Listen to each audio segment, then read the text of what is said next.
Is that with the new websites that we're offering, it includes 45 minutes of edits every month, and we also will be plugging in your Instagram if you have it. Instagram is important because especially in your industry, it's not everyone's industry, but when I put a pool in, I immediately went to Instagram and started following pool designs.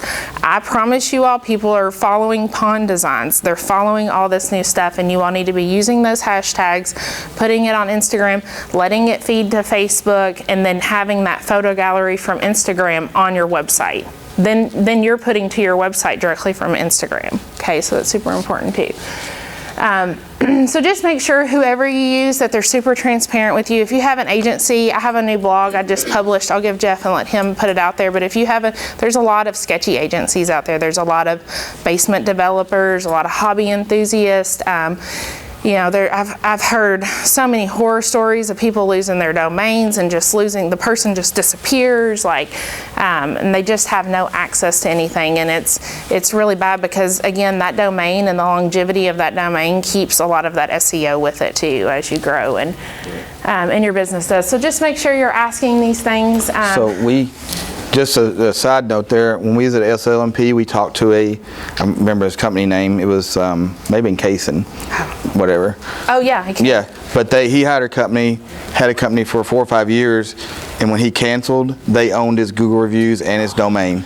Yeah. So he completely had to start over again. The Lake Doctors, they were just bought out, and they have no access whatsoever. They can't even find the web developer. So I mean, it's very important to know that if you're not using us, that you're using somebody that's not that you own your stuff. Yeah. And know what their support policy is, and make sure they're following Google, because there's a lot of people that can even build websites, but they don't have the first clue about SEO.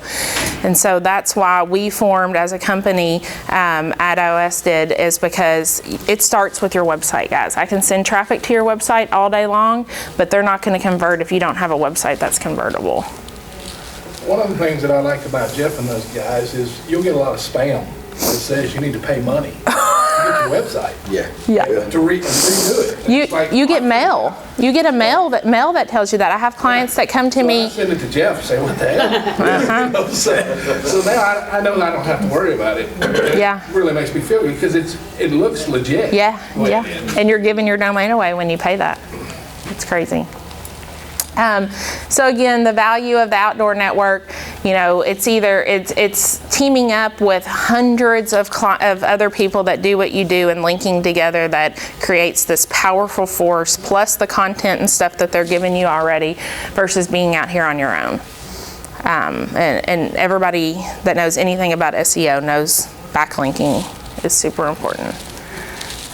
So again, just to kind of show you, when you put in pond cleaning contractor, Oklahoma City, these are outdoor network services websites.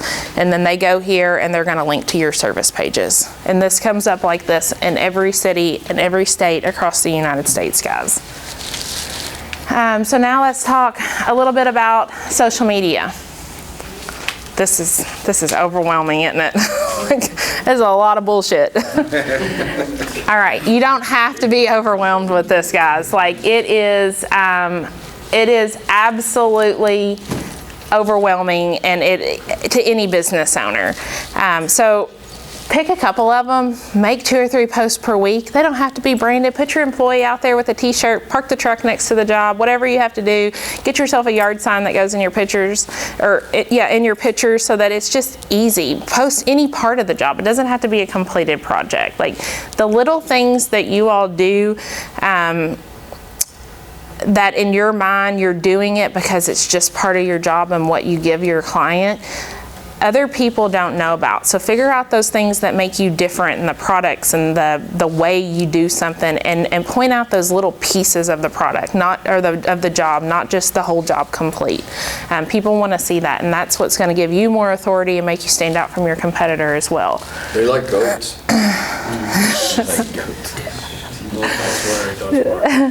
Yeah. So when talking about social media, so Amy pointing at you with my pointer. I hope it don't hit you in the eye. So Amy with Night Sky Marketing, I always want to call it Nighthawk, Night Sky Marketing. So she has content, everything you need. You all can hire Amy less than you can hire an employee that you're going to have to train over and over. Social media does not have to be a headache. It does not have to be something that drains your soul. And I can tell you from a business owner myself, it drains my soul too. And I just put it out there. Who cares? Like, all people want to see is a picture. They don't care what it says. They don't even care if it's spelt wrong. They're not going to judge you by that, I promise. But you have to be there because A, it helps with your SEO. B, your clients are going there to look you up and to see what you're about, and they want to see your pictures, because if they don't see it on your website, they want to find it somewhere. So you have to be there, but also know the people who follow you on social media are going to be your friends, they're going to be your families, your supporters in your business, your employees, and some of your clients. When you make a post, about 5% of those people actually see what you post. So it's really only there for people vetting you out. Does that make sense? And they're not going to go back and see, did he post every week for the last 5 years? Like, no, all they're going to look at is he's relevant, he's made a post this month. Like, that's literally all they're going to think in their mind. So don't overthink it with social media. Now, if you're the kind of person that you're like, I need to proofread every single post that's made out there, and I need to pick the picture, and don't hire Amy, because we ain't doing any of that. That's just way too much. No, I don't mean that. I just mean if you want to control it, because that's something that it just gets to be too much when you have an agency trying to do it for you. And the thing with Amy as well is that, so Google doesn't like stock photos, but Amy's photos aren't stock because they're not for sale on the internet. So if you don't have your own photos and your own content and stuff, don't worry, it's going to be relevant to what you do when she makes that post for you. So she'll be available to talk all day if anybody has any specific questions. She does more than just social media too. So let me get through that. So video and pictures are what people want to see. So just think about it for your business. Is it worth having a salaried employee or an hourly employee that you have to train how to do this, and then they leave and you have to train the next person how to do this? It begins to be this ongoing headache and nightmare for business owners all the time. For a very small fee, you can hire somebody and outsource it and get it out of your hair so that you can actually go out and focus on your jobs and bringing in more revenue to your business, and not being the social media expert. So here's a good example. A multi-million-dollar company, this amazing post and these beautiful pictures that were posted, they got 2 likes on it and 2 shares. Like, that's just not what people do with businesses. Now, if you're a boutique owner and you have all these clothes and you're modeling and you have this gorgeous face that you're going out and being a social media influencer and all that, yeah, you're going to get that following and all that stuff. But just being a local business owner, you're just not going to. Like, I'm not going to get on some camera and go try to get a huge following on social media. Like, it's just not relevant for everyone. And your all's industries is just one of those it's not. I would add to that, it's like Chris was saying, if you finish a project, even if it's just a cell phone picture, then put it up there so people can go to it and see your projects. Because they're not going to look at your last post, but they're going to click on the photos, and they want to see your work with that. So if the pictures on your phone don't do any good for your marketing at all. Yeah. And that's the easiest way to, either Instagram or Facebook, the easiest way to get pictures up to where you need to be. And going back to what Chris was saying about Amy's services, one of the things that we're offering through that is we're going to upload 5. You can send us 5 pictures a month, up to 5 pictures including the fee, and we'll put it up on your Facebook, Instagram, and with the Instagram feed, it'll end up on your website, so that every single month you're getting your stuff's getting refreshed. With it. Again, we're not going to make up this big biography and talk about how great of a job it was, whatever. You're going to get a picture and look at this nice pond. But people aren't looking for that. They're looking to see recent projects and see your work. Yeah. Is that fair? Yep, absolutely. And again, what does social media do? All this stuff, it all ties into your SEO. So, email marketing. I do not believe in paid email lists. I think they are the devil. Have you ever got an email from a company and went, why the hell am I getting this? Who are these people? How'd they get my email address? No. But I do believe in keeping up with your existing customers. So this is something else that we can help you all with. So you should be promoting your seasonal services, letting your current client base know to get back on your list for maintenance before maintenance gets full already. And then that also will lead to more referrals for you all as well. Back up here, that's, we offer that through Content. content, yes. We do not want to do emails. Laura does emails. Yeah. But it is good. I'm just reiterating that. So paid advertising. So we say paid advertising a lot. And paid advertising is made up of search engine marketing. That's your SEM, PPC, Google ads, display advertising, and video ads. And Facebook, Instagram, Snapchat. So let me back up here. So you're gonna see here we typed in Pond Contractor, Lexington, Kentucky. See this little ad right here? That's how you know it's search engine marketing. If it has an ad beside it, you have to pay. So there's actually 4 positions here, but no one else came up, and there's 3 at the very bottom of the page. And then you can have your listing here show up first as well. So this is a search that was done, and that's just to show you how that works. So again, remember, over 90% of people are going to Google search engine. This is the highest return on investment that you can do. You can go to any county, any state, and put your services in, and I guarantee your phone will start ringing immediately. I have contractors that say, okay, turn that back off for a little bit. But the great thing about this is that you're getting high quality leads of people that are in market searching for your exact service at that moment, okay? The only way to be in those positions is to pay for them. It is a pay-per-click model. 70% of what you spend goes directly to Google, guys. So if you spend $500 a month, just know that you are not spending and giving Jeff $500 a month. $350 of that is going directly to Google, okay? So keep that in your mind, because a lot of times people get wrapped up in that. They're like, I'm giving you $500 a month. No, you're not. You're giving me $150. So paid advertising, so we do all of our paid advertising through Google as well, and it is because I used to work with some other brands and companies that do this, but you get a lot of bots.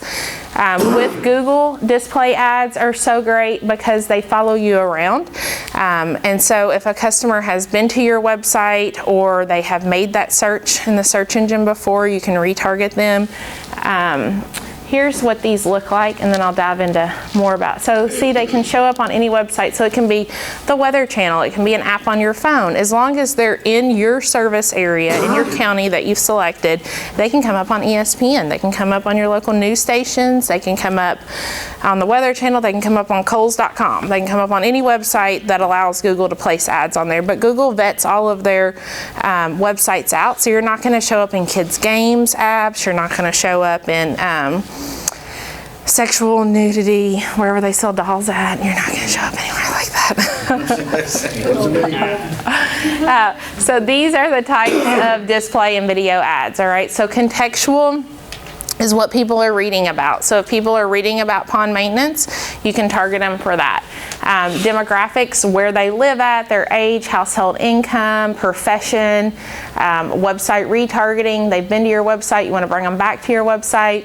Keyword retargeting, they've put keywords in the search engine and then you bring them back. Audio retargeting, what they're talking about in their homes. Alexa, Google, all these things, they're listening to you all the time. They're taking notes, and they are putting you in buckets of things that you're interested in, okay? It's called relevant marketing. So if I get ads for golf clubs, I'm gonna be like, why they follow me around with golf clubs? That's annoying, right? Because I don't golf. But if they follow me around with hair products or shoes, that might be different. So that's audio retargeting. Everything is always targeted based on a county. So don't worry about what website your ads come up on, because they're going to be relevant based on all the other criteria that we put in the location, okay? CRM targeting is where we can take your list of email addresses and we can build lookalike audiences, and we can target those people through display and video ads as well by scrubbing their IP address. Oh. The wrong one. Behavioral target, so you'll hear that a lot. An in-market audience is throwing all of these things together. It's how I like to run display and video. So they've made a search for a specific term. So they have talked about it. They have maybe even been to a similar website. You can retarget on that too. So then that just makes them an in-market audience for your all services.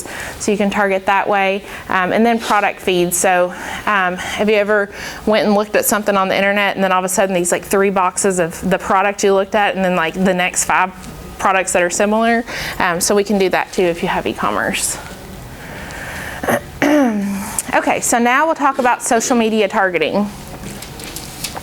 Social media targeting is different from social media management, which is just organically posting to your pages. Social media targeting is actually following people around, exactly what it is, on your social media pages. Instagram and Facebook run together because they're owned together now through a company that Facebook has recreated called Meta. You can see what that looks like right up here. Facebook's made many changes over the last year that as a marketer I'm not super impressed with. So right now I'm telling people that if you're running on social media that you're just going to run brand awareness. So if you have a new retail store you're trying to draw people into, or if you just want people to know your company exists in a certain county or something, it would be a great way to just create brand awareness right now. But a lot of the other in-market stuff and things, I just don't trust right now with them. They've just made some changes. So, You know they're listening.